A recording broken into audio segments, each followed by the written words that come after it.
this the tactics they thought they would use, and where do they go next? Joining me from Washington to talk about Israel's strategy is Barak Ben-Zur, a former colonel in the Israeli army. He's an expert on special operations and military intelligence. Barak Ben-Zur, thank you for joining us. Now, is this war going the way Israel intended? Well, first of all, I think that you are right. Israel changed its strategy. There is an innovation in the way Israel is fighting now.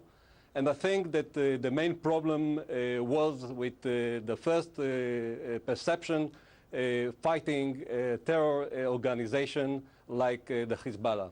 Why do you think the intelligence was so bad? Why didn't Israeli forces, today's commanders, know what they were getting into?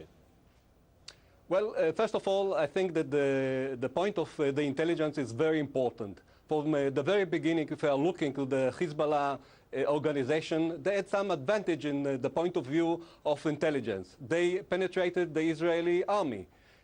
Just 1 month ago, an Israeli lieutenant colonel was sentenced for 15 years serving as a spy in the ranks of the Hezbollah movement.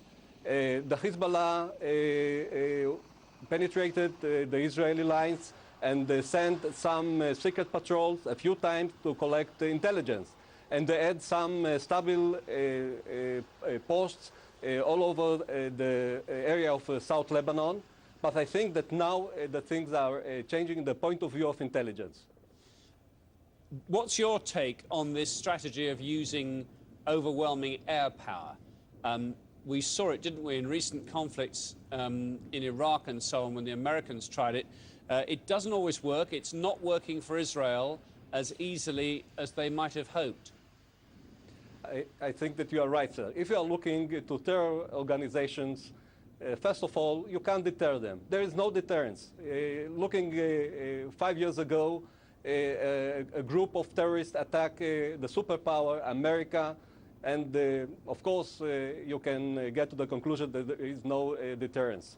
To take measures of preemption, to attack them, it's a part of the counterterrorism. I think the most efficient and the most better way to deal with terror organization is the prevention.